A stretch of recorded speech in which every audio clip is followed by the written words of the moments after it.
Bismillahirrahmanirrahim. So today we are going to start chapter number 9, that is about virtual memory management. So in last chapter we were discussing memory management techniques और उसमें हमने जो बुनियादी जो 3 techniques कहें कि हमने पढ़ी थी। पहली जो टेक्निक थी वो कंटिगुअस मेमोरी लोकेशन पे बिलीव करती थी।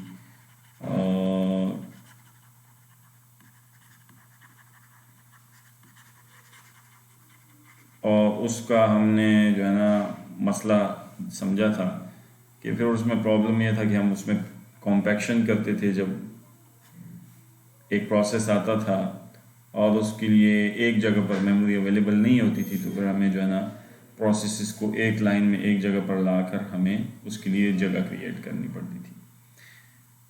इसमें एक्सटर्नल फ्रेगमेंटेशन का इशू आता था, लिहाजा हमने कॉम्पैक्शन और एक्सटर्नल फ्रेगमेंटेशन से बचने के लिए दूसरी और तीसरी टेक्निक जो है प्रपोज की गई वो क्या थी, पेजिंग, और तीसरी का नाम था सेगमेंटेशन।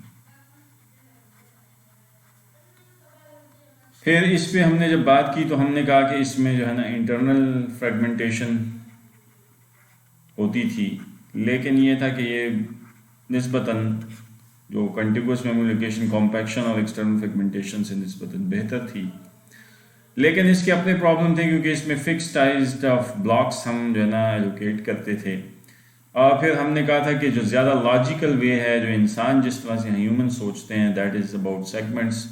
और हमने कहा था कि क्योंकि ह्यूमंस जिस तरह सोचते हैं कि एक ख़ास सेगमेंट ऑफ कोड का साइज़ ज़रूरी नहीं है कि सेम हो, तो हमने कहा था कि चले हम ऐसे कर लेते हैं कि मुख्तलिफ वेरिएबल साइज़ ऑफ सेगमेंट्स को उस तरह से जिस तरह हम परसीव करते हैं उसी तरह की एक टेक्निक में पिरोया जाए और उस तरह से एक टेक्निक जो है डिज़ाइन की जाए।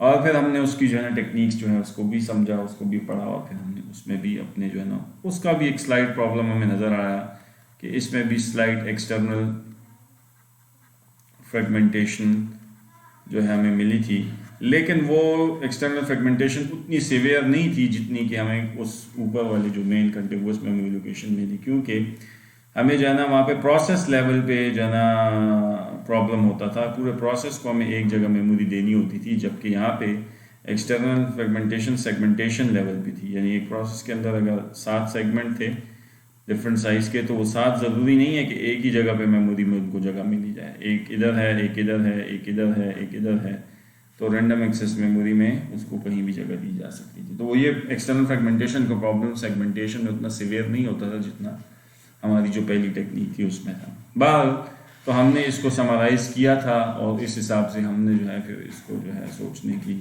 जो है इसको जो है कंक्लूड किया था। आज जो है हमारी जो बुनियादी टेक्निक है that is about virtual memory management. और वर्चुअल मेमोरी मैनेजमेंट में हम जो है आज हम ये देखने की कोशिश करेंगे कि आइडिया, द बेयर आइडिया इस चैप्टर का समझ लें पहले कि वो क्या है। आइडिया ये है कि हमारे पास एक प्रोसेस है जिसका जो इतना बड़ा है जो पूरी तरह से मेमोरी में फिट इन नहीं हो सकता। Process can be fit in memory completely. तो उसके लिए हम फिर करते ये हैं कि वी नीड टू बेसिकली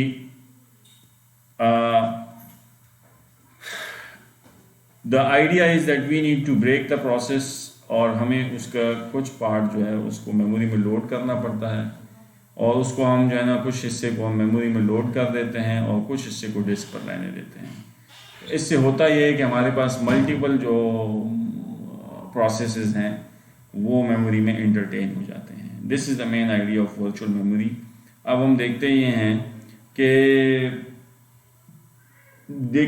कि कैसे ये मल्टीपल प्रोसेसेस जो हैं, जो कि एक बड़ा प्रोसेस है जो कि पूरी तरह एक मेमोरी में फिट नहीं हो सकता, तो उसका एक स्मॉल चंक जो है उसको किस तरह से मेमोरी में बिठाया जाए, उसको फ़िलहाल चलाया जाए और with the passage of time जूँ उसके मज़ीद हिस्से की ज़रूरत पड़ती जाए जो कि उसको ज़रूरत हो चलाने के लिए, तो हम उसके उस दूसरे पोर्शन को उस प्रोसेस के उस दूसरे हिस्से में मेमोरी में लोड करें, और अगर किसी पहले हिस्से की ज़रूरत ना हो तो उसको वापस डिस्क पर ले जाएं, ताकि ये जो एक बहुत बड़ा प्रोसेस है जो डिस्क पर पड़ा है वो एक छोटी मेमोरी में भी किसी न किसी तरीके से उसको भी चलाया जा सके। गो के परफॉर्मेंस जो है वो बॉटलनेक एक हमारा रहेगा और एफिशिएंसी के इशू रहेंगे, but still one can not से कि हम टोटली वो उसको जो है ना नो नहीं कहेगा उस प्रोसेस को, हमारा ऑपरेटिंग सिस्टम,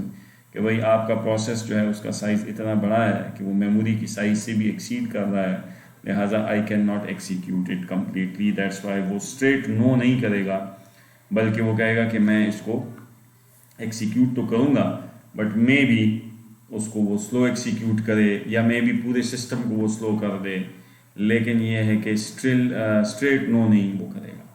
बाल तो अब जो इसकी डिटेल्स हैं जो फर्दर वो हम इस चैप्टर में देखने की कोशिश करेंगे और वो टेक्निक समझने की कोशिश करेंगे कि एक बड़े प्रोसेस को कैसे एकोमोडेट किया जाए छोटी मेमोरी के अंदर।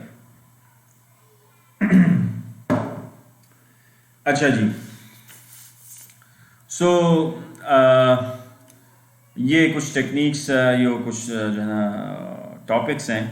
बहरहाल हमारे पास अभी चूँकि 3 टॉपिक्स क्लासेस रह गई हैं तकरीबन, तो लास्ट टाइम भी मैं बमुश्किल मेमोरी मैप्ड फाइल्स या थ्रेशन तक पहुंच पाया था और फिर हमारा सेमेस्टर कंक्लूड हो गया था। तो दिस टाइम भी मैं कोशिश करूंगा कि एटलीस्ट इस थ्रेशिंग के टॉपिक को तो कवर करूं, और उसके बाद अगर टाइम हुआ तो इंशाल्लाह आगे जाएंगे, और अगर टाइम ना मिला तो फिर इंशाल्लाह किसी और कोर्स में, या आपको अगर जो है ज़रूरत पड़ी कहीं रिसर्च वगैरह की तो इंशाल्लाह आप इतने आपको एक खुराक दे दी जाएगी इस कोर्स में कि आप बाय योर ओन आगे जो टॉपिक्स हैं उनको आप पढ़ के भी ये जो बुनियादी आपकी अंडरस्टैंडिंग जो अभी तक के चैप्टर्स में आपको दे दी गई है उनकी बुनियाद पर आप आगे खुद भी सेल्फ स्टडी की बुनियाद पे चीज़ों को समझ सकेंगे। अच्छा जी, अब जो ऑब्जेक्टिव है वर्चुअल मेमोरी का वो मैंने बताया कि it's a technique that allows basically the execution of processes that are not completely in memory, and one major advantage of this scheme is that programs can be larger than physical memory. तो अब programme जो disk पे होता है वो process जब बनता है सिस्टम में आता है तो उसका साइज़ जो है यानी जब वो रनिंग मोड में आना चाहता है, पैसिव मोड से एक्टिव एंटिटी बनना चाहता है, तो उसका साइज़ जो है वो कहता है कि बड़ा भी हो सकता है फ़िज़िकल मेमोरी से, और उसको जो है वो चलाया जा सकता है, और ऐसा कोई मसला नहीं है, उसको जो है ना एंटरटेन किया जा सकता है। कैसे किया जा सकता है तो ये चैप्टर सारी जो है ना उससे बहस करेगा। तो अब हम आते हैं background. Virtual memory basically it's says it's the separation of user logical memory from physical memory, and it says that only part of the program needs to be in memory for execution. अब तक जो हमने chapter 8 में discussion की थी ना, तो वहाँ पे अभी तक मैंने कभी ऐसे बात नहीं की कि जनाब हमने प्रोसेस का जनाब लेट्स से 50% या 30%, या अगर उस प्रोसेस के अंदर लेट्स से 78 पेजेस हैं टोटल, तो मैंने जनाब उसमें से सिर्फ 23 पेजेस मेमोरी में लोड कर दिए हैं, बाकी जो the rest of the pages जो हैं वो डिस्क पर ही पड़े हैं, और 23 पेजेस के साथ ये प्रोसेस जो है ना एग्जीक्यूशन कर रहा है फ़िलहाल। और जब बकिया जो पेजेस जो अभी डिस्क पे पड़े हैं टोटल 78 में से 23 जो चल रहे हैं और जो रेस्ट हैं डिस्क पर पड़े हैं, वो जो है ना जब उनकी ज़रूरत पड़ेगी तो जब वो डिस्क से फिर निकलेंगे और तब हम उसको जो है ना डिस्क से उठा के मेमोरी में लाएंगे। ऐसी कोई डिस्कशन मैंने नहीं की थी। ये डिस्कशन इस चैप्टर का मौजू है कि ऐसे पेजेस जो कि अभी हमें दरकार नहीं हैं, बाद में दरकार हो सकते हैं, और अभी हम उसको मेमोरी में इसलिए लोड नहीं कर पा रहे क्योंकि मेमोरी में जगह भी नहीं है। तो लिहाजा अब ये चैप्टर इससे बहस करेगा कि वो कौन से पेजेस हैं एक प्रोसेस के जिनको फ़िलहाल हमें लोड कर देना चाहिए, और वो कौन से पेजेस हैं जिनको फ़िलहाल हम मुलतवी कर सकते हैं बाद में, जिनको हम with the passage of time बाद में भी लोड कर सकते हैं. So it says that only part of the program needs to be in memory. ज़रूरी नहीं कि 100% जो है आपका प्रोसेस, पूरा का पूरा program as a process memory में पड़ा हो. सो देन अगर ये बात हम मान लें तो फिर वो कहता है कि logical address space can therefore be much larger than physical address space. तो फिर तो अगर आपने ये बात कर दी तो अब तो आपका लॉजिकल एड्रेस स्पेस जो होता है ना, वो जो आपका पेजेस हम कहते हैं ना कि पेज 1, पेज 2, पेज 3, पेज 4, तो ये तो आप बहुत बड़ा बना लें, 100 पेजेस बेशक बना लें, गो के 100 पेजेस की एक वक्त में जगह मेमोरी में ना हो, बेशक फिजिकल मेमोरी में उन 100 पेजेस को जगह देने की, यानी 100 फ्रेम्स उसके लिए मेमोरी में नहीं है देने के लिए, लेकिन आप बनाते फिरें. रोका किसने आपको? क्यों? क्योंकि आपको पता है कि आप पहले पॉइंट में कह चुके हैं कि हम तो 100 के 100 जो है ना यकबारगी उसको मेमोरी में जगह नहीं देंगे. हम तो 100 में से शायद 25-30 एट अ टाइम प्लेस करेंगे मेमोरी में. उनको प्लेस करेंगे जिनकी फ़िलहाल ज़रूरत है, उनको प्लेस नहीं करेंगे जिनकी फ़िलहाल ज़रूरत नहीं है. तो वो ये बात करना चाह रहा है यहाँ पे. सो it says that logical address space जो है ना आपकी अब मच लार्जर हो सकती है than physical, and it allows the address spaces to be shared by several processes. और आपके एड्रेस स्पेस जैसे पहले भी हमने कहा वो अब जो है वो अलाउ हैं, शेयर हो सकती हैं बिटवीन सेवरल प्रोसेसेस के. वो हमने पहले भी बात की थी, इधर भी हम इंशाल्लाह अभी दोबारा भी इस बात को यहाँ पे इस चैप्टर में इधर अब दोबारा भी छेड़ेंगे.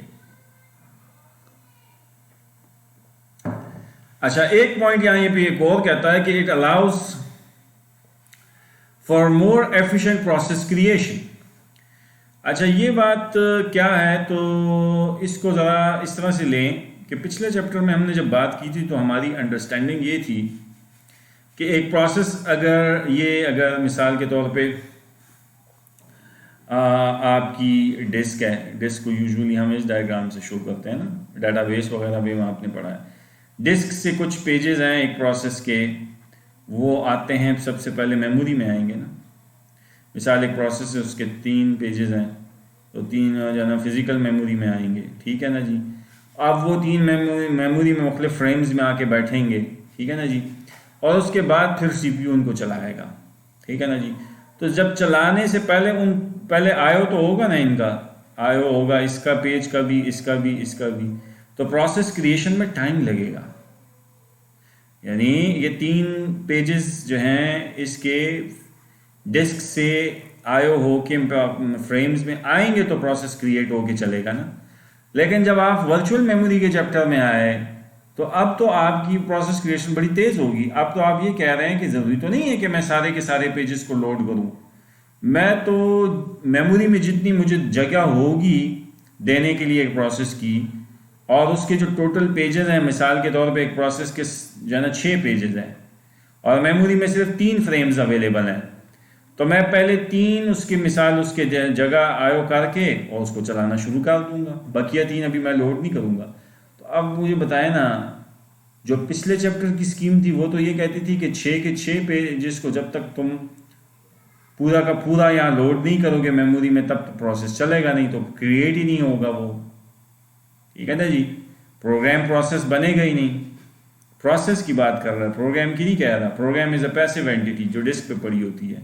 Process is a passive entity, वो मेमोरी में आ जाती है, फिर सीपीयू पर रन होती है.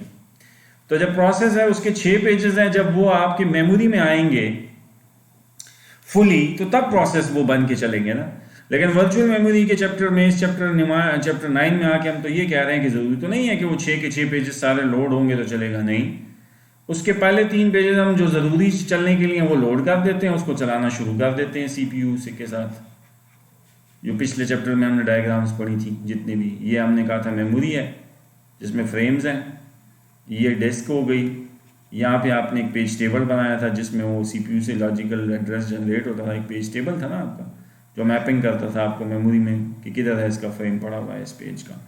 और वो जाहिर बात है मेमोरी के बैक पे तो फिर पीछे डिस्क होता है ना, डिस्क होती है जहाँ से पेज लोड होता है. तो वो कहता है कि इसमें प्रोसेस क्रिएशन जो होती है वो एफिशिएंट होती है, यानी कि इसमें प्रोसेस क्रिएट जल्दी होता है वर्चुअल मेमोरी का जो तस्वर है। और आप देखते भी हैं यूजुअली जो हमारे मोस्ट मॉडर्न ऑपरेटिंग सिस्टम्स हैं उसमें आपका बहुत ह्यूज प्रोसेस भी बड़ा तेज़ जल्दी क्रिएट हो जाता है। हालांकि अगर वो सारा प्रोसेस पूरे का फुली उसके तमाम पेजेस अगर लोड करें डिस्क से मेमोरी में तो बहुत टाइम ले वो, और काफ़ी जो है ना उसको लोड होने में भी टाइम ले और चलने में भी टाइम ले, लेकिन हम देखते हैं कि वो बहुत जल्दी चलता है। अच्छा, इसकी एक मिसाल और भी हम ले सकते हैं, थोड़ा सा अगर मैं आपको जहन ले जाऊं। MS ऑफिस हम यूज़ करते हैं। MS ऑफिस जब आप कभी MS वर्ड वगैरह ओपन करते हैं, आपने देखा होगा MS वर्ड जब ओपन होता है तो थोड़ा सा टाइम लेता है, लेकिन वो इसलिए कि उसके कुछ पेजेस ज़रूरी लोड हो रहे थे मेमोरी में। अच्छा, जब वो लोड हो जाता है मेमोरी में, लेट्स से MS ऑफिस का, MS वर्ड का कुछ बुनियादी पेजेस उसके मेन जो चलने के लिए। अच्छा, अब आपने देखा होगा जब आप वर्ड के किसी पेज पे टाइपिंग करते हैं और आप उसके मेन्यू बार में वर्ड आर्ट्स वगैरह कुछ आपको चाहिए होते हैं, आप वो वर्ड आर्ट्स में जाके सेलेक्ट करते हैं। जब वहाँ पे आपको खास वर्ड आर्ट पे क्लिक करते हैं, कोई ऑब्जेक्ट जो बड़ा रेयर कोई यूज़ करता है, जब क्लिक करते हैं वो फिर सोच में पड़ जाता है। वो क्यों? अब आपको समझ आइए, वो MS वर्ड का प्रोसेस चल रहा है, लेकिन उसमें जो वर्ड आर्ट्स आपने यूज़ किए वो शायद डिस्क पे पड़े हैं, अभी वो लोड नहीं हुए उसके रेलेवेंट पेज अभी। तो वो डिस्क से वो वाले पेजेस लोड करता है जिसमें वो वर्ड आर्ट्स पड़े हैं। लिहाजा वो वाले पेज जब मेमोरी में आते हैं तो तब वो आपके CPU जो है ना उसको चलाता है, और तब वो आपके उस जो है डॉक्यूमेंट में वर्ड आर्ट लोड हो जाता है। तो इट टेक्स स्लाइट टाइम। तो ये वो वर्चुअल मेमोरी का तस्वर है कि वो पेजेस जो गैर ज़रूरी हैं, जो रूटीन में यूज़ नहीं होते या जिनको बहुत बहुत रेयर कोई यूज़ करता है, तो वो जो है उसको जनाब वो तब लोड करता है जब उसकी रिक्वायरमेंट होती है। अदरवाइज़ वो वाले पेजेस डिस्क पे पड़े रहते हैं। उसके दो फ़ायदे होते हैं। एक फ़ायदा तो ये होता है कि आपकी मेमोरी सेव होती है, नए प्रोसेसेस अगर कोई आते हैं उनके लिए जगह बनी रहती है। और दूसरा फ़ायदा क्या होता है कि आपका ये जो प्रोसेस जब लोड हो रहा होता है तो उसकी प्रोसेस क्रिएशन तेज़ हो जाती है। वरना इसका उलट तरीका तो ये होता है ना कि MS वर्ड का प्रोग्राम आप लोड करते तो पूरा MS वर्ड समेते वर्ड आर्ट समेते वो ऑब्जेक्ट्स समेत उसके सारे जो उसके अंदर बिल्ट इन मैक्रोज और फीचर्स और जितने भी उसके वो सब चीज़ों के पेजेस वो लोड करता है डिस्क से, तो फिर तो आपका MS ऑफिस खोलते हुए मेरा ख्याल है उसको 3-4 मिनट से ज़्यादा टाइम लेना चाहिए कि वो पूरा MS office with full features वो लोड हो। क्यों? क्योंकि फिर तो उसको दूसरा ये कि उस सूरत में तो शायद वो आपकी इतनी मेमोरी खाए कि फिर उसके अलावा शायद दूसरे प्रोसेस आपके भी सक्सेसफुली ना चल सकें, और अगर वो आपने एक दफ़ा लोड कर दिया तो दूसरे आने वाले प्रोसेसेस के लिए जगह भी मेमोरी में ना बचे। तो ये प्रैक्टिकली ये बातें हमें सूट नहीं करती। इसलिए हम कहते हैं कि वर्चुअल मेमोरी का तस्वर हमारे लिए रीसेंट या मॉडर्न ऑपरेटिंग सिस्टम में बहुत ज़रूरी है। इसके बगैर चाराकार नहीं है। तो ये एक छोटा सा पॉइंट जो अलाउस कहता है ना मोर एफिशिएंट प्रोसेस क्रिएशन, ये इसके ज़िम्मे में मैंने कहा आपको थोड़ी सी इसकी बैकग्राउंड को क्लियर कर दूं। ये बातें शायद आगे भी आ जाएंगी, लेकिन थोड़ा सा आपका दिमाग मैंने कहा यहाँ पे खुल जाए कि वर्चुअल मेमोरी का तस्वर असल में क्या है, क्या हम चाहते हैं। अगर एक फ़िक्रे में किसी को समझाना हो वर्चुअल मेमोरी का तो आपके जहन में ये हो कि भाई हमने एक प्रोसेस को फुली लोड किए बगैर मेमोरी में सक्सेसफुली चलाना है to save the memory as well as हमने प्रोसेस की एग्जीक्यूशन भी इंश्योर करनी है। ठीक है जी। और एज फार एज हमें किसी पेज की ज़रूरत नहीं है तो हम उसको डिस्क से मेमोरी में नहीं लाएंगे। हाँ, अगर उसकी ज़रूरत पड़ गई है तो फिर ज़ाहिरी बात है उसके लिए हमें खाली फ्रेम भी ढूंढना पड़ेगा फिजिकल मेमोरी में, और उस फ्रेम में फिर हमें खाली फ्रेम ढूंढने के बाद उस प्रोसेस के उस पेज को जिसकी ज़रूरत पड़ी है उसको ला के उस फ्रेम में रखना भी पड़ेगा, और फिर वहाँ से उसकी जो ज़रूरत है उसको पूरी भी करना होगा। इंस्ट्रक्शन जिसने उस पेज को कॉल किया है उस इंस्ट्रक्शन को जो है ना चलाना पड़ेगा, रीस्टार्ट करना पड़ेगा, ताकि फिर वो जो है ना इंस्ट्रक्शन हमारी सक्सेसफुली चल सके। अच्छा जी, अब जब ये बातें हमें समझ आ गई तो अब virtual memory can be implemented via these two techniques, जो बुनियादी टेक्निक्स जो इस चैप्टर वाले ने डिस्कस की हैं, और ये उन्हीं जो दो फलसफे हम पढ़ाए हैं पिछली चैप्टर में उन्हीं पे बेस करती हैं। हम पीछे पेजिंग पढ़ाए थे, तो अब वहाँ पे हमने तो पेजिंग की पढ़ी थी ना कि पूरे हम एज्यूम करते थे कि पूरे के पूरे एक प्रोसेस के ऑल पेजेस आर लोडेड।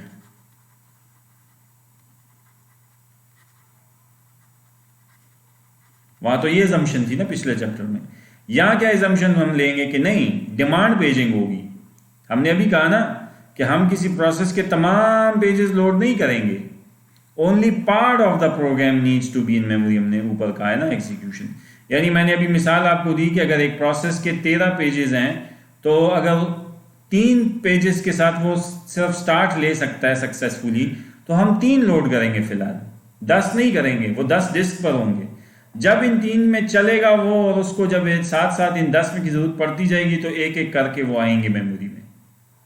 तो ये डिमांड पेजिंग कहलाएगी फिर, कि जिस जिस पेज की डिमांड इन 10 में से शुरू होती जाएगी, उन 10 में से उसकी डिमांड करते करते फिर मेमोरी में हम पहले वो 3 थे, फिर वो आस्ता आस्ता 4 हो गए, फिर 5 हो गए, होते होते तो शायद एक वक्त आ जाए कि पूरे 13 के 13 आ जाए। एक वक्त आए कि 13 के 13 में जो है ना इस्तेमाल 1-2 पेजेस का बिल्कुल ख़त्म हो गया है, बहुत अरसे से वो यूज़ नहीं हो रहा है, तो उनको हम वापस भेज दें डिस्क पे, वो दोबारा 13 से 11 हो जाएं। यानी मुमकिन है, ये एल्गोरिथम कुछ आगे आएंगे जो हम इंशाल्लाह देखेंगे इस चैप्टर में। तो ये है डिमांड पेजिंग। डिमांड नाम से ज़्यादा है, जब तक किसी की पेज की डिमांड नहीं है हम उस पेज को नहीं लाएंगे मेमोरी में। और सेम अप्लाइज टू सेगमेंटेशन, कि जिस सेगमेंटेशन जो हम पढ़ा है वहाँ पे सेगमेंटेशन का तस्वर है, तो अगर सेगमेंटेशन का एल्गोरिथम आपके ओएस में चल रहा है, तो हम तब तक उस सेगमेंट को मेमोरी में नहीं लाएंगे डिस्क से जब तक उस सेगमेंट की डिमांड ना हो, ज़रूरत ना हो। तो हम बुनियादी तौर पे ये कहेंगे कि अगर एक प्रोसेस में 7 सेगमेंट्स हैं, तो अगर वो प्रोसेस बुनियादी तौर पे जनाब 3 सेगमेंट्स के साथ चल सकता है, तो हम 3 लोड कर लेंगे मेमोरी में डिस्क से, और बकिया 4 में जिस जिसकी डिमांड आती जाएगी हम उसको जनाब में डिस्क से मेमोरी में लोड करेंगे। हाँ, और ये भी मुमकिन है कि एक वक्त बाद, कुछ अर्से बाद हमें पता लगा, ये ओएस मॉनिटर करता है, ये उसकी जिम्मेदारी है कि कुछ खास टाइम के बाद उसने देखा कि एक सेगमेंट जो है वो तो यूज़ ही नहीं हो रहा सिरे से, तो वो उस सेगमेंट को स्वैप आउट कर दे। वो स्वापर हमने पढ़ा था ना, मीडियम टर्म स्केड्यूलर जो बैठा होता है, तो उसी तरह का काम यहाँ पे भी होगा कि वो स्वापर उसको कुछ देर बाद स्वैप आउट कर दे कि भाई ये फजूल में मेमोरी पकड़े हुए बड़े अरसे से ये यूज़ ही नहीं हो रहा, तो इसको स्वैप आउट कर दो डिस्क पे। वो इसलिए ताकि बकिया प्रोसेसेस जो है ना वो तंगी का शिकार ना हो, उनको मेमोरी खुली मिले। एक बात, और दूसरी बात ये कि अगर कोई नया प्रोसेस आए तो उसके लिए पहले से ही एडवांस में जगह अवेलेबल हो। तो ये कुछ फैक्टर्स हैं जिसकी वजह से ये ऑपरेटिंग सिस्टम जो है वो ये चीज़ें अपने ज़हन में मेंटेन रखता है। जी, तो अब तक अगर आपके ज़हन में कोई क्वेश्चन हो तो आप पूछ सकते हैं, यहाँ तक की बहस के बाद।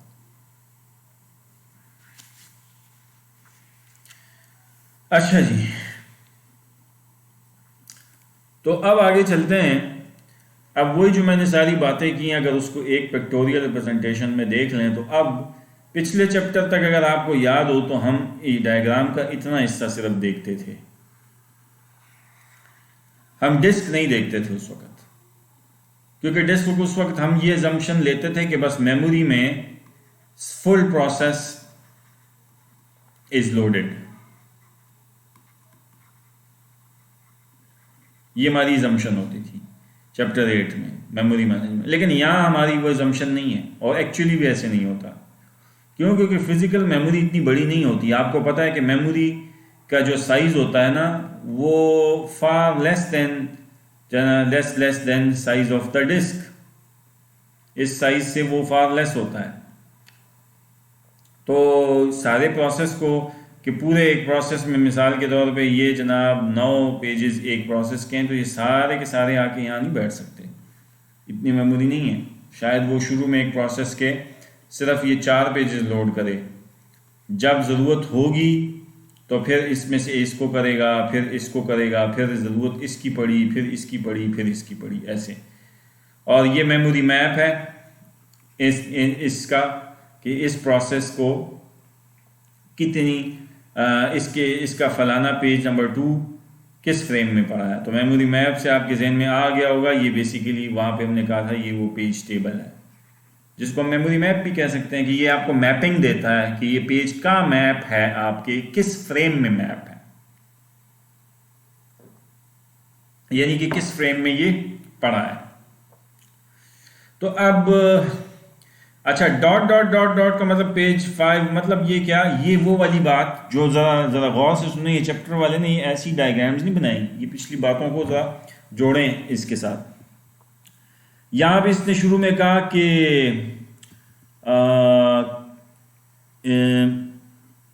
Logical address case can therefore be much larger than physical address space. अब आपका ये जो है ना, ये देखें ज़रा, इस डायग्राम को ज़रा गौर से देखें, ये इसने प्रोसेस की जो लॉजिकल एड्रेस स्पेस है, ये जो एड्रेस स्पेस है, इसका डब्बा, इसको इसने फिजिकल मेमोरी से भी ज़्यादा बड़ा बनाया हुआ है, बनाया है कि नहीं। यानी इसमें ये डब्बे जो है ना, गिन लें तो ये डब्बे इस मेमोरी के फ्रेम के डब्बों से साइज से बड़े हैं, ज़्यादा हैं, ठीक है ना। अब अगर आप पेजिंग में बैठे हैं तो ये ज़ाहिर है ये पेजिंग ही है, क्योंकि यहाँ पेज की इस्तिलाह यूज़ कर रहा है, तो ये फिक्स साइज़ का डब्बा होगा ना, यानी ये साइज़ और ये साइज़, फ्रेम का साइज़, ये मैं फिर एक ही जेन में एज्यूम करूँगा। मिसाल के तौर पे इसका साइज़ अगर 1024 बाइट्स है, तो पेज 0 भी फिर मेरे जेन में 1024 बाइट्स का ही होगा।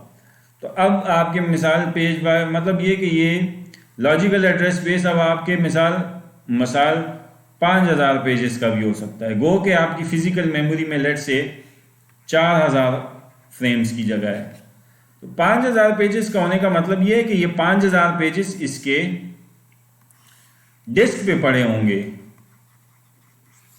ठीक है ना जी। अब जब ये प्रोसेस है ये चलेगा तो 5000 के 5000 तो लोड नहीं करेगा ना। अभी आपने पिछली स्लाइड पे क्या कहे हैं इधर कि आप ओनली पार्ट ऑफ द जना program needs to be in memory for execution, जो ज़रूरी हिस्सा है।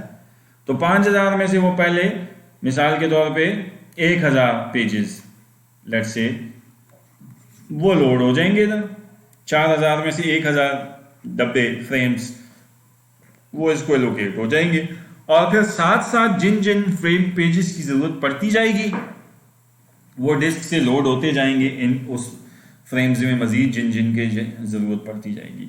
तो वो अकॉर्डिंगली वो जना इस जो है वो एजेस खाली फ्रेम, वो जो भी मेमोरी मैनेजर बैठा है ओएस का, वो इसी काम के लिए बैठा है ना, कि वो देखेगा फ्री फ्रेम्स की लिस्ट मेंटेन रखता है वो अपने पास कि कहाँ कहाँ फ्री फ्रेम्स है मेरे पास। तो जब जब रिक्वेस्ट आएगी तो वो उसको देखता है और फिर वहाँ पे उसको जगह देता चला जाएगा, और ये मेमोरी मैप भी अपडेट होगा, साथ साथ उसका पेज टेबल भी, उसकी एंट्री भी अपडेट होती चली जाएगी। तो ये बेसिकली आपके सामने जो है थोड़ा सा जो है और क्लियर हो गई वो बात जो मैंने पीछे की। तो बेसिकली ये डायग्राम में आप समझ सकते हैं कि ये आपका लॉजिकल स्ट्रक्चर ऑफ डिस्क है बेसिकली, ठीक है ना, जो आपके सामने है। और this is page table memory mapping जो आपको दे रहा है, ठीक है जी। अच्छा जी, अब ये डायग्राम टिपिकल डायग्राम है, ये आपने प्रोसेसेस के चैप्टर में पढ़ी थी।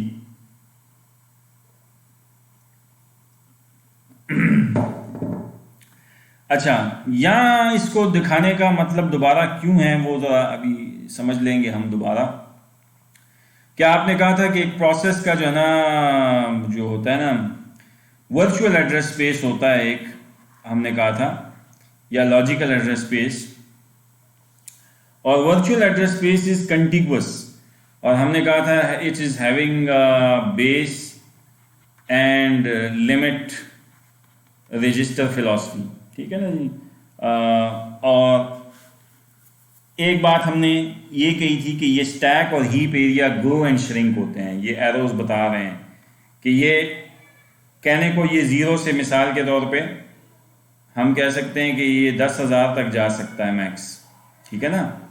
यानी आपका जो ना वर्चुअल एड्रेस स्पेस जो है ना 10,000 तक कहने को जा रहा है, बहुत बड़ा जा सकता है, ठीक है ना जी। लेकिन दरमियान में बहुत ये जो एरिया है ना, ये जो ग्रो एंड श्रिंक होता है, तो ये तो बहुत सा हिस्सा शायद बहुत सा इसमें खाली भी हो ये वाला हिस्सा, क्योंकि ग्रो एंड श्रिंक का मतलब है ना कि आपके हीप एरिया हमने कहा था ना, वो एरिया होता है जो आप प्रोग्रामिंग में हमने बात की, जो न्यू से आप मेमोरी लेते हैं वो आप हीप एरिया से लेते हैं, ठीक है जी। और जो स्टैक है वो आप जनाब या तो मैनुअल स्टैक बनाते हैं या जो सिस्टम स्टैक आपके जनरेट होती है जब आप रिकर्जन यूज़ करते हैं, ठीक है ना जी।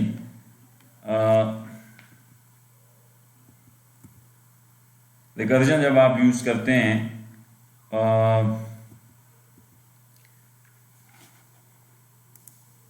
जैसे ट्रीज़ का कोड वगैरह आपने देखा था, तो वहाँ पे आपने एक जो है ना रिकर्जन यूज़ की थी, तो वहाँ पे सिस्टम स्टैक जनरेट होती है।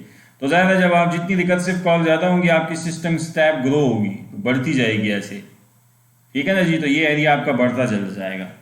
तो अब जो ये लार्जर ब्लॉक जो है ना, ये जो लार्ज ब्लॉक है, ये इतना बड़ा ब्लॉक, ये 100% आपका यूटिलाइज हर वक्त नहीं हो रहा होता।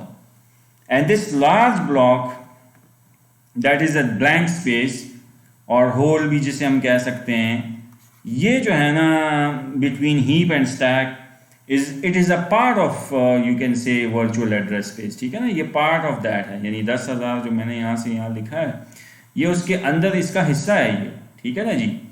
And but it will require actual physical pages only if heap stack grows, यानी इसके अगेंस्ट जो एक्चुअल फिजिकल फ्रेम आपको जो मेमोरी में रिक्वायर्ड होंगे ना, वो तब होंगे जब ये स्टैक ग्रो होगी या यहाँ से हीप ग्रो होगी। और जब तक ये ग्रो नहीं होंगी तो आपको फिजिकल मेमोरी में ये इसकी जगह पेजेस जो है ना फ्रेम्स दरकार नहीं होंगे, ठीक है। तो virtual address space that include holes, ठीक है जी। ये अब टेक्निकल कुछ इस्तिलाह है जो मैं आपके सामने रख रहा हूं कि the virtual address space that include holes are called sparse address spaces, ठीक है। तो इसको हम फिर स्पार्स एड्रेस स्पेसेस भी कहते हैं। अच्छा, ओएस की इस्तिलाह में इसको स्पार्स एड्रेस स्पेसेस भी कहा जाता है। यानी आसान लफ्जों में क्या कहते हैं, दो the virtual address spaces that include holes means to say वो वाला एरिया जो स्टैक और हीप जो ग्रो श्रिंक होने से जो इस्तेमाल होता है और जो फिलहाल इस्तेमाल नहीं हो रहा लेकिन part of virtual address space तो है और वो फिजिकल मेमोरी भी नहीं ले रहा, तो उसको क्या कहा जाता है, स्पार्स एड्रेस स्पेस कहा जाता है, ठीक है जी।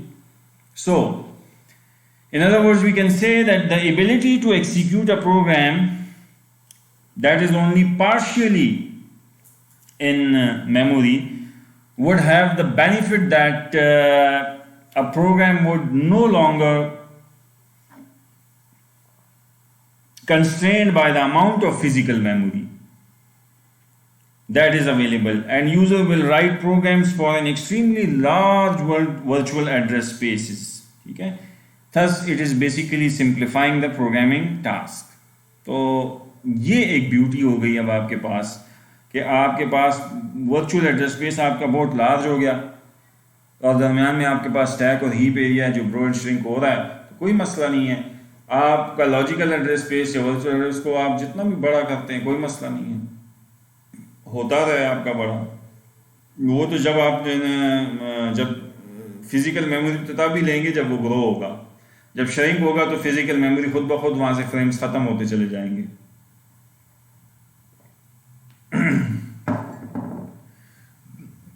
ठीक है जी।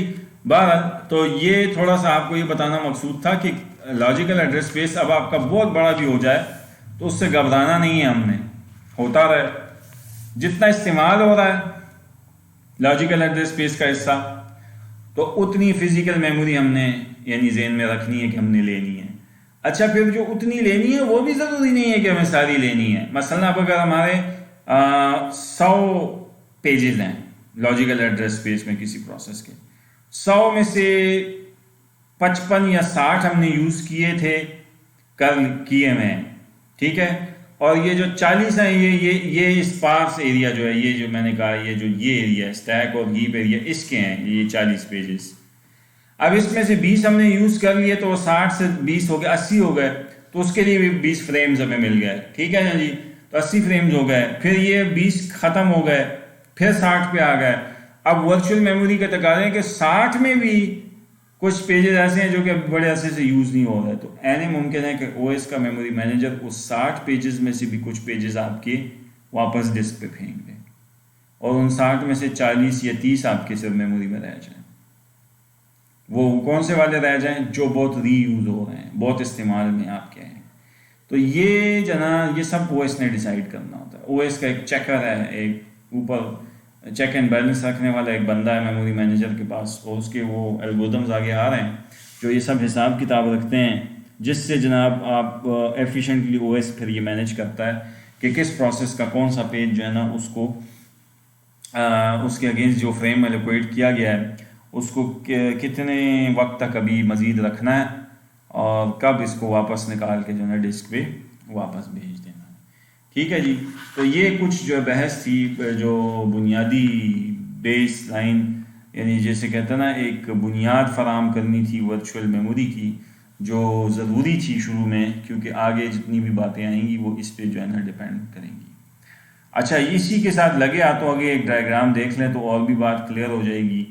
Shared library using virtual memory, तो शेयर्ड लाइब्रेरी जो है ना वो भी हम यूजिंग वर्चुअल मेमोरी ऐसे कर सकते हैं कि चूंकि ये वो स्पार्स जो है ना एड्रेस स्पेस थी, उसमें हम शेयर्ड लाइब्रेरी, यानी ऐसी लाइब्रेरी जो दो प्रोसेस के दरमियान शेयर्ड है, तो वो इस एरिया में अपने साथ शेयर कर सकते हैं।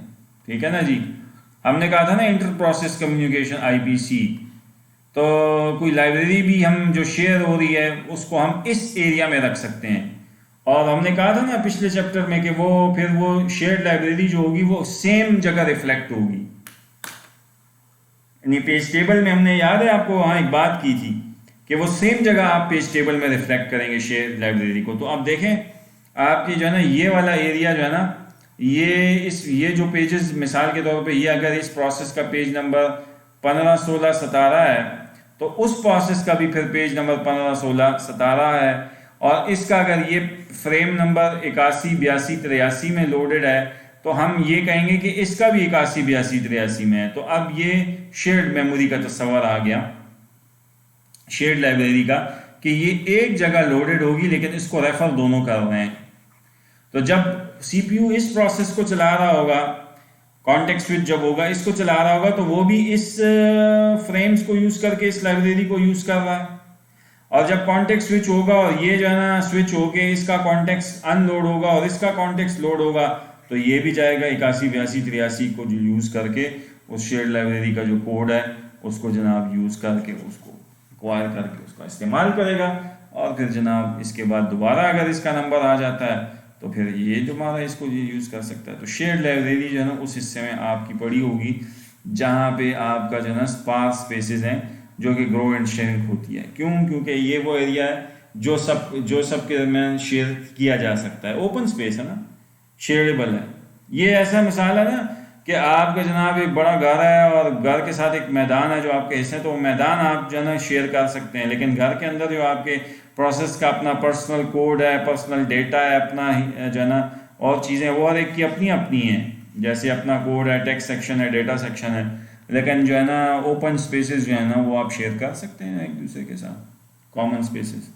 ठीक है जी, तो ये हुआ जनाब आपका shared library using virtual memory का तस्वर। अब हम आते हैं जो हमने शुरू में बात की demand paging and demand segmentation, जो हमने कहा था कि चूंकि अब हम वर्चुअल मेमोरी के तस्वर पे आ गए हैं,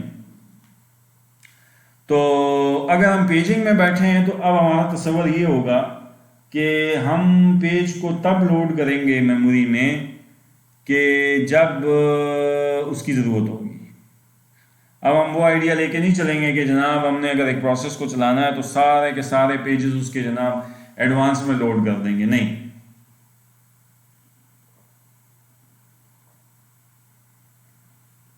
बल्कि अब हमारी assumption ये है कि हम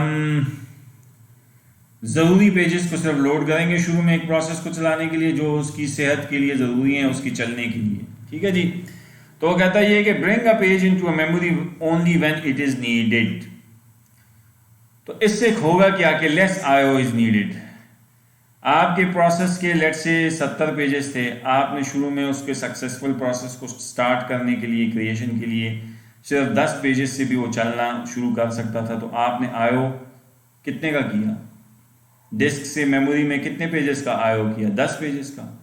तो लेस आईओ नीड हुआ ना। और बजाय अगर आप वर्चुअल मेमोरी के तस्वर पे ना होते तो आपको 70 आईओ करने पड़ते पूरे, क्योंकि ज़्यादा 70 पेजेस लोड होते सारी मेमोरी में, 70 के 70। अब आपने 70 में से 10 किए हैं शुरू में, और अब 70 के 70 तो ज़ाहिर है इधर आईओ 10 का हुआ है, इधर आईओ 70 का हुआ है, तो लेस आईओ नीडेड होगा डिमांड पेजिंग की सूरत में, क्योंकि डिमांड सिर्फ 10 की फिलहाल है तो 10 की है। अच्छा, फिर लेस मेमोरी भी नीड होगी, क्योंकि उधर उसने 10 फ्रेम पकड़े और इस सूरत में 70 फ्रेम पकड़ेगा वो। अच्छा, रिस्पॉन्स टाइम आपने वहां पढ़ा था एक पीछे, तो इसका रिस्पॉन्स भी तेज होगा ना, क्योंकि ये कम टाइम में इसको रिस्पॉन्स सीपीयू जल्दी देगा, क्योंकि इसकी जल्दी प्रोसेस क्रिएशन होगी और जल्दी ये चल पड़ेगा। और दूसरा फायदा ये होगा कि आप मोर यूजर्स आप एंटरटेन करवाने देंगे ओएस को।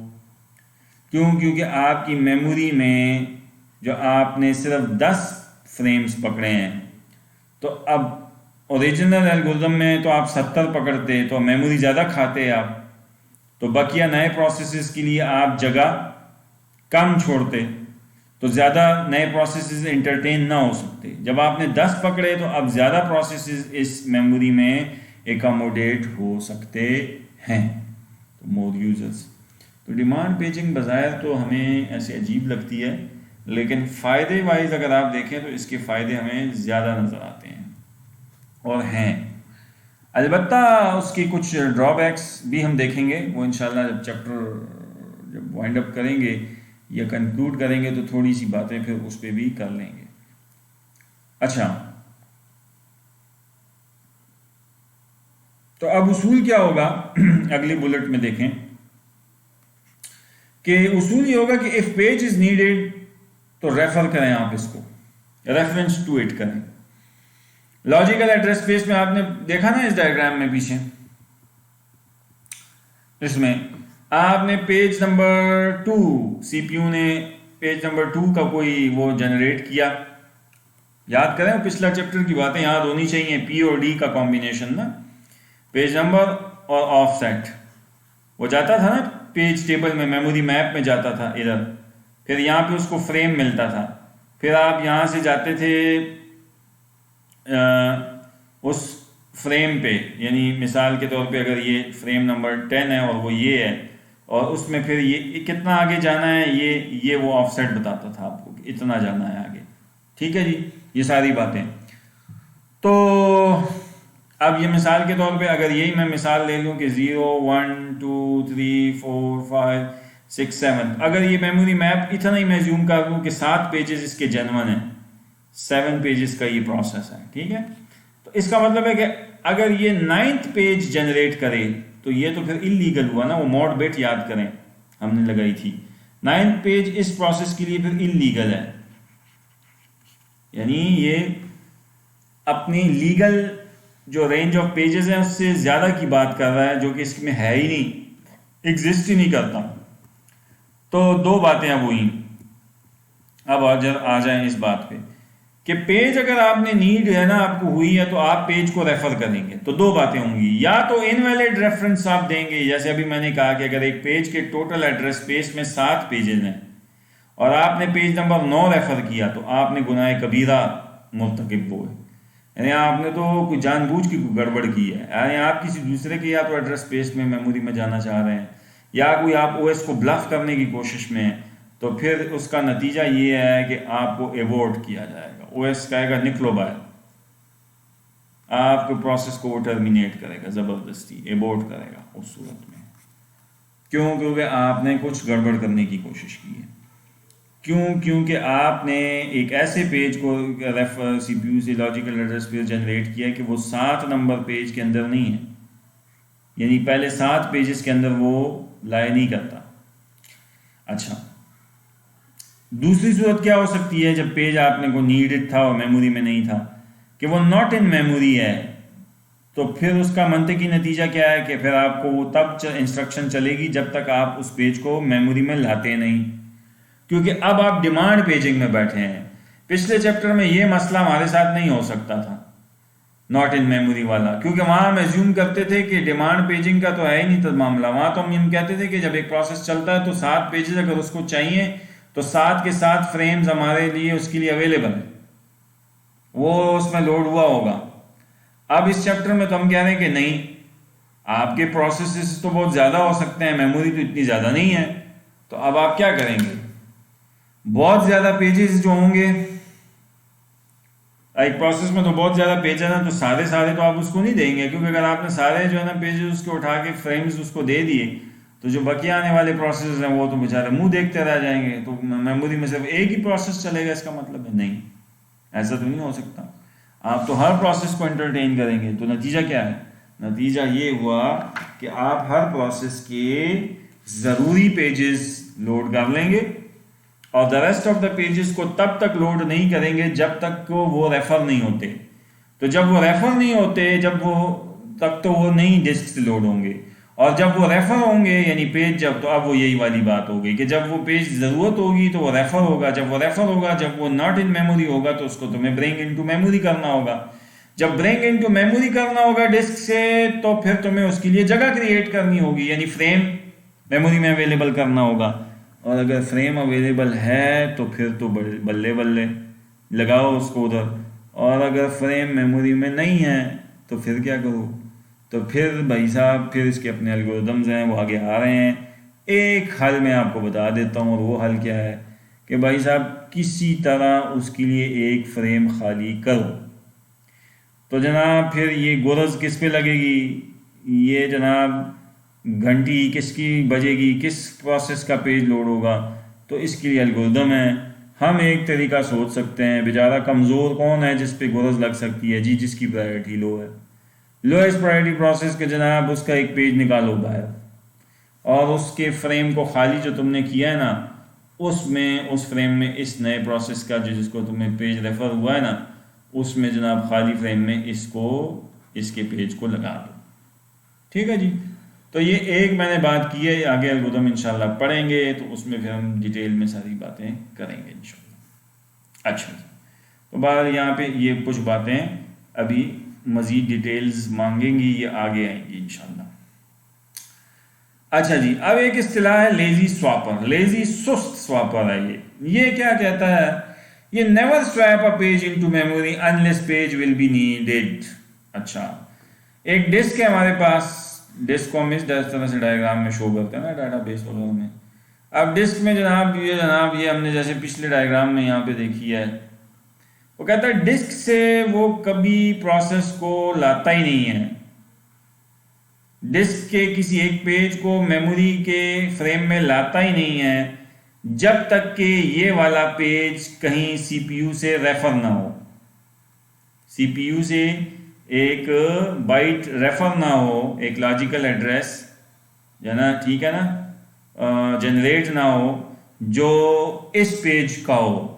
तो ज़ाहिर है अगर ये पेज का हो और ये पेज इस जना इसका फ्रेम ये पेज टेबल में मिल जाए और वो यहाँ पे पड़ा हो तो फिर तो बहुत अच्छा है। और लेकिन अगर ये यहाँ ना हो तो फिर कहता है लेजी स्वैपर क्या करता है, लेजी स्वैपर की कार्य को सुस्त है ना, वो कहता है कि तब तक वो डिस्क से यानी स्टोर से इस चीज़ को निकाल के मेमोरी में लाता ही नहीं है जब तक कि उसकी ज़रूरत ना पड़े। एडवांस प्लानिंग वो नहीं करता, यानी ये जब तक इसकी ज़रूरत नहीं पड़ेगी तब तक वो लाएगा ही नहीं। जब तक तुम इधर से इसको कहोगे नहीं कि मुझे उसकी ज़रूरत नहीं है तो तब तक वो उसको ध्यान लाएगा नहीं। समझ आ पाइए? तो इससे एक नतीजा निकला, क्या निकला कि जब तक किसी एक पेज को जिसको तुमने लॉजिकल एड्रेस पेज को सीपीयू ने जनरेट किया है उस पेज का पेज फॉल्ट अकर ना हो जाए, पेज फॉल्ट इसे कहते हैं कि तुमने एक सीपीयू ने एक लॉजिकल एड्रेस जनरेट किया, ठीक है ना जी, किसी पेज का, और वो यहाँ पे मेमोरी मैप में यानी पेज टेबल में आया और उसको यहाँ पे फ्रेम नहीं मिला उसके अगेंस्ट, यानी मोड बिट उसकी इनवैलिड नहीं मिली, ठीक है ना जी, तो उसने पेज फॉल्ट जनरेट किया क्योंकि ये पेज नहीं मिला तो अब उस सूरत में क्या होगा कि उस पेज को तुम्हें लाना होगा, क्योंकि वो इंस्ट्रक्शन तो चल नहीं सकती जब तक कि वो पेज आए नहीं। तो जब तक पेज फॉल्ट नहीं होता तो लेजी स्वैपर तब तक वो पेज मेमोरी में लाता नहीं। तो इस लेजी स्वैपर को का काम क्या है कि ये सुस्त, इसलिए इसका नाम रखा है लेजी स्वैपर कि ये तब तक पेज को नहीं लाता यानी फ्रेम में डिस्क से जब तक क्या ना हो जाए, पेज फॉल्ट का करना हो जाए, यानी उसको रेफर ना कर दिया जाए। तो that's why it says it never swaps a page into memory unless page will be needed. ठीक है ना जी, जब जरूरत होगी तो डिस्क से ही क्या करेगा, इसको उठा के मेमोरी की किसी फ्रेम में लाएगा। And swapper that deals with the pages is called pager. तो इन शॉर्ट जो स्वैपर पेजिंग के साथ जो पेजेस के साथ डील करता है उसको हम इन शॉर्ट क्या कह देते हैं, पेजर भी कभी कभी इन शॉर्ट कह दिया जाता है। ठीक है जी। अच्छा जी, अब हम आते हैं अगली बात कि transfer of page memory to contiguous disk space. अच्छा जी, अब ये आपका एक प्रोग्राम है और ये प्रोग्राम ए जो है ना, इसको आप स्वैप आउट करते हैं तो आप इसको स्वैप आउट कर सकते हैं डिस्क पे, यानी इसके ये जो पेजेस हैं, मिसाल ये एक पेज, ये 4 पेजेस हैं, इसको आपने स्वैप आउट किया इस ये कंटिगुअस जो है ना डिस्क स्पेस पे। इसी तरह एक प्रोग्राम बी है, उसके आपने इन जो है ना 3 पेजेस को आपने जो है ना इन पे जो है ना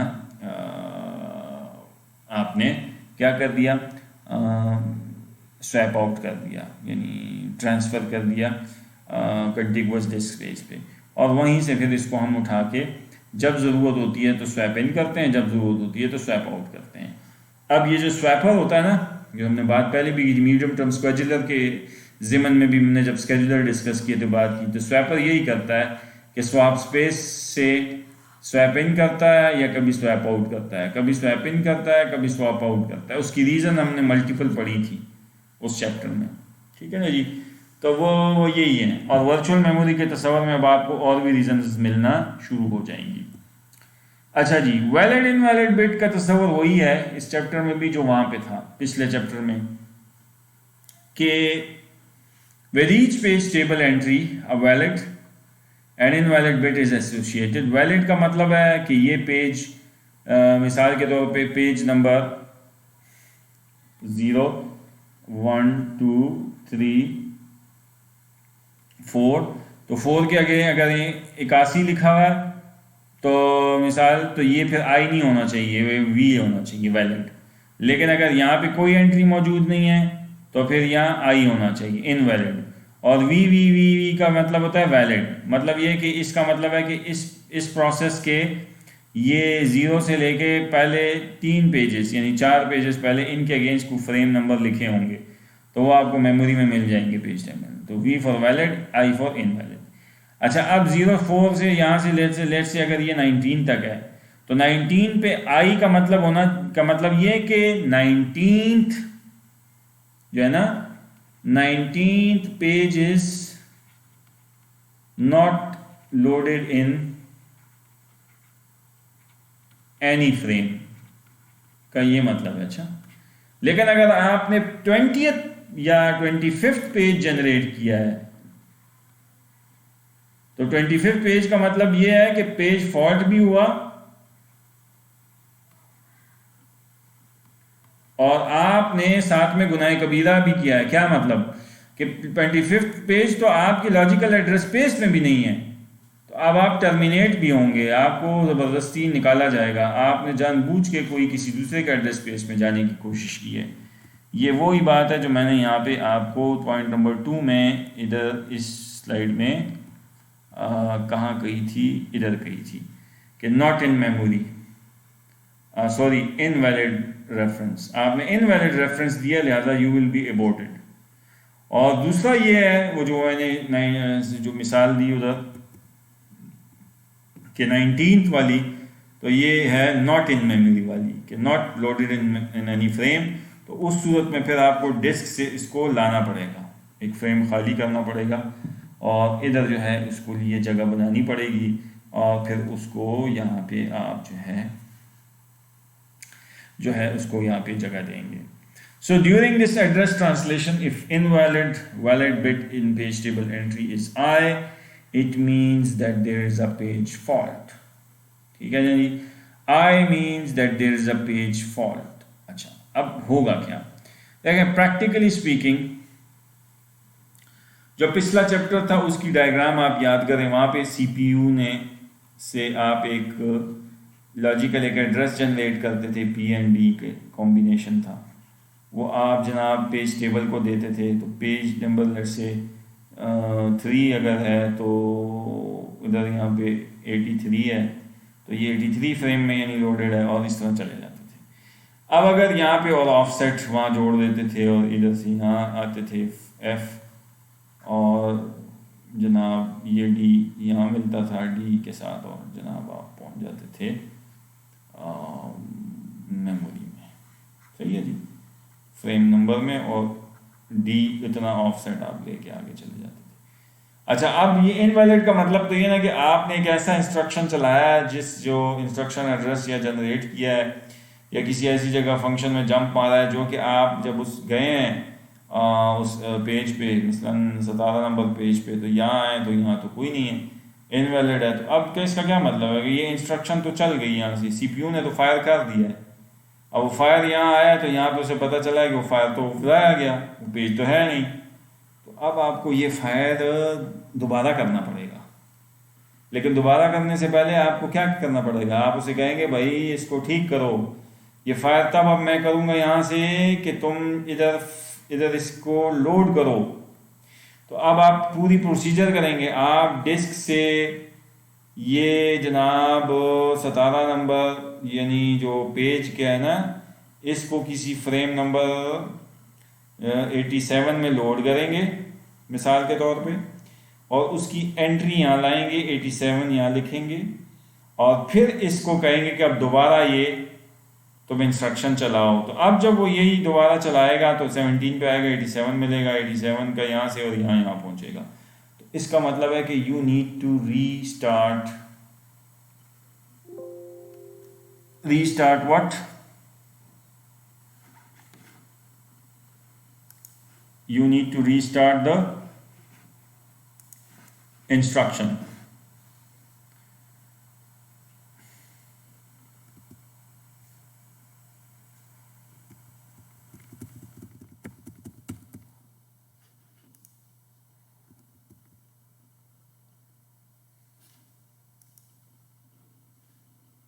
तो आपको फिर क्या करना पड़ेगा?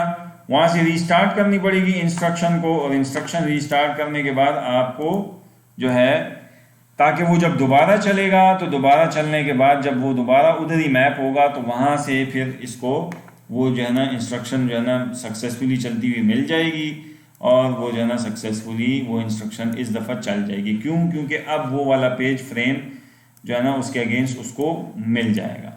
ठीक है जी. तो ये जनाब पेज फॉल्ट आपको अब समझ आ गया कि पेज फॉल्ट कब होता है कि जब आपका जो है जब आप एक लॉजिकल एड्रेस पेज जनरेट करते हैं CPU से, और आपके पेज टेबल में उसकी एंट्री नहीं मिलती, उस पेज टेबल के अगेंस्ट फ्रेम नहीं मिलता, तो अब आप जो है ना पेज फॉल्ट जनरेट करते हैं. और पेज फॉल्ट की सूरत में ये मतलब ये कि वो पेज अवेलेबल नहीं है, यानी उसके जो है ना अगेंस्ट अभी आपके फ्रेम उसका जो है ना कोई नहीं है अवेलेबल, यानी वो पेज अभी मेमोरी में आया नहीं है, यानी वो डिस्क पर है. तो जब डिस्क पर है तो फिर उसको डिस्क से लाना होगा ना, इन अदर वर्ड्स. तो जब डिस्क से लाना होगा तो अब आप उसको क्या करेंगे?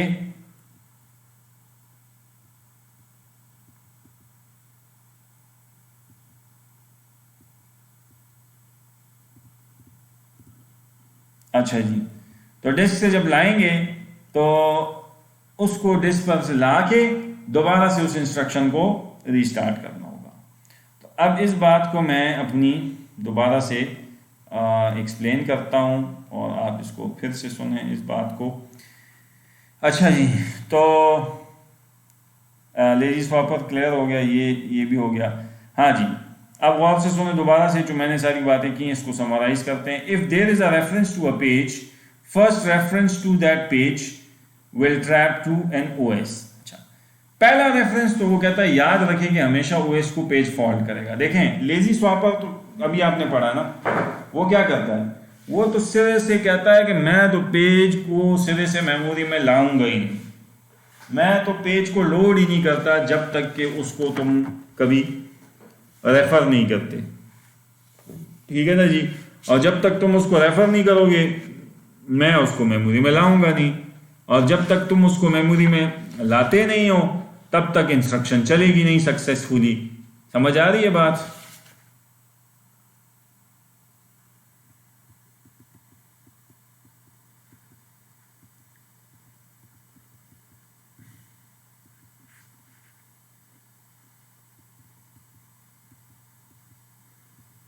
अच्छा जी. तो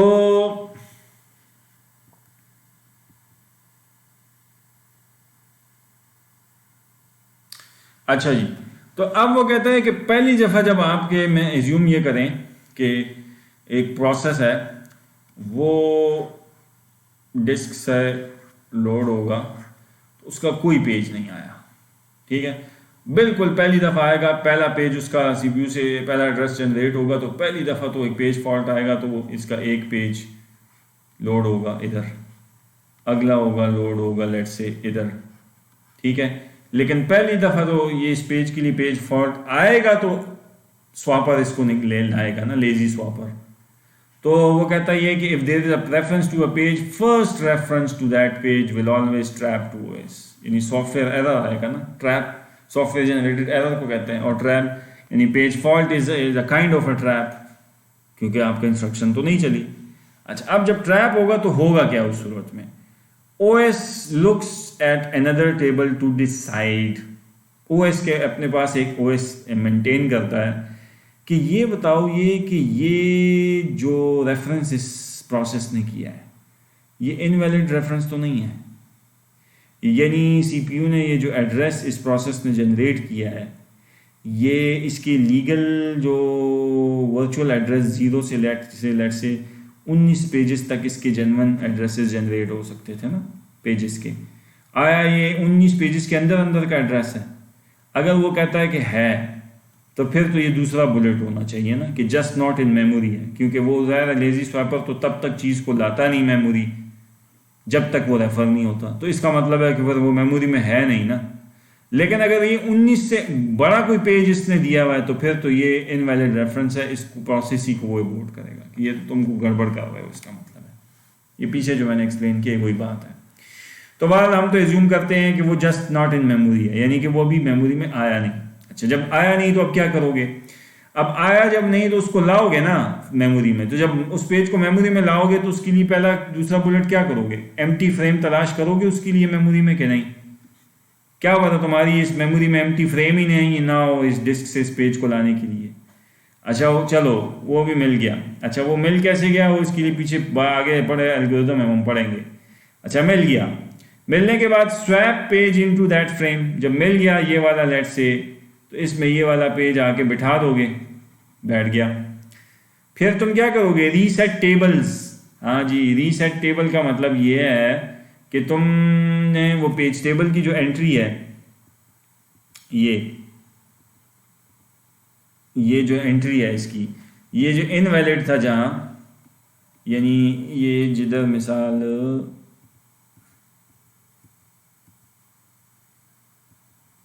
ये इधर आपके ये इनवैलिड मिसाल के तौर पे ये पेज नंबर 0 1 2 3 4 5 6 7 के अगेंस्ट इनवैलिड था ना. तो अब आप ये EI को V सेट करोगे कि नहीं? और साथ ही साथ यहाँ पे एंट्री 81 लगाओगे कि नहीं, कि जिस फ्रेम में आपने इस पेज 7 को जगह दी है. तो ये वो वाली बात कर रहा है. अच्छा, कि रीसेट टेबल्स, वैल्यूज़ को रीसेट करोगे. यानी एक तो उसकी जनाब क्या करोगे, एंट्री को 81 करोगे और साथ में इनवैलिड वैलिड बिट को V कर दोगे. ठीक है जी. और आगे क्या करोगे? 5वें के बाद छठा, restart the instruction that cause the page fault. जिस इंस्ट्रक्शन ने पेज फॉल्ट किया है उसको दोबारा स्टार्ट नहीं करोगे, क्योंकि वो इंस्ट्रक्शन तो चली ही नहीं। वो तो इंस्ट्रक्शन जो चलानी थी तुमने, वो तो कॉल हुई तो पेज था नहीं, तो जब था नहीं तो वो तो कारतूस से तुमने फायर किया, फायर तो ज़ाया चला गया ना, वो पेज तो मौके पे नहीं था। तो अब तो तुम दोबारा फायर करोगे, लेकिन अब जब फायर करोगे तो तुम पहले ये 4-5 काम करोगे तो फायर करोगे, तो अब फायर सही हो जाएगा ना ये सारे स्टेप। तो अब वो कहता ये है कि जब नतीजतन तुम ये 6 स्टेप्स करोगे, ये 6 स्टेप्स, तो अब तुम्हारा जब फायर दोबारा चलेगा, सीपीयू जो है ना, जब अब ये जनरेट करेगा एड्रेस है ना, एक इंस्ट्रक्शन, वो पेज नंबर 7 की होगी।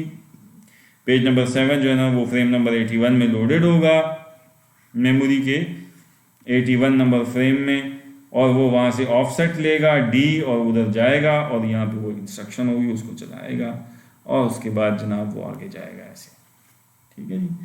तो अब वो का फायर जो है उसका सही जाएगा। ठीक है जी। तो ये हुआ जनाब आपका वो जो पेज फॉल्ट जब होता है एक, तो उसके नतीजे में ये जो इतनी मुसीबत हमें उठानी पड़ती है पेज फॉल्ट की सूरत में, तो वो सारी हमने यहाँ एक्सप्लेन की है कि पेज फॉल्ट के नतीजे में क्या हमें मुसीबतें उठानी पड़ती हैं, कि हमें डिस्क से एक पेज को लाना होता है, स्वैप इन करना होता है, फिर क्या करना होता है, एम्प्टी फ्रेम उसके लिए एक बनाना होता है, जगह ढूंढनी होती है, फिर स्वैप करना होता है उस खाली जगह पे उसको, फिर टेबल रीसेट करने होते हैं, मोड बिट चेंज करना होता है, और वो टेबल की एंट्री पेज टेबल अपडेट करना होता है, वैलिडेशन बिट को आई से वी बनाना होता है, और फिर जो इंस्ट्रक्शन जिसकी वजह से पेज फॉल्ट हुआ था उसको दोबारा चलाना होता है ताकि अब पेज फॉल्ट ना हो, और ज़ाहिर है जब दोबारा आप चलाएंगे तो पेज फॉल्ट नहीं होगा। तो बहरहाल ये बुनियादी जो है ना कुछ बेस लाइन कुछ बातें थी जो इस चैप्टर में मैंने कहा कि ज़रूरी थी कि आप समझ लें। इंशाल्लाह अब हम इस चीज़ को यहाँ रोक लेते हैं, और इंशाल्लाह अगले लेक्चर में फिर मैं आपके साथ जो है ना इसी से मुताल्लिक कुछ बातें जो हैं पेज फॉल्ट से ही हम शुरू करेंगे। इस पेज फॉल्ट को मैं दोबारा से समराइज़ करके आगे अपनी बात को लेके चलूँगा, तो इंशाल्लाह फिर हम इसी चीज़ को यहाँ से स्लाइड नंबर 12 से हम इंशाल्लाह जो है इससे कंटिन्यू करेंगे इंशाल्लाह। अब अगर आपका कोई यहाँ पे क्वेश्चन हो तो आप लोग मुझसे जो है वो पूछ सकते हैं, अदरवाइज़ जो है we will stop here and जो है फिर इंशाल्लाह we will meet in the next lecture.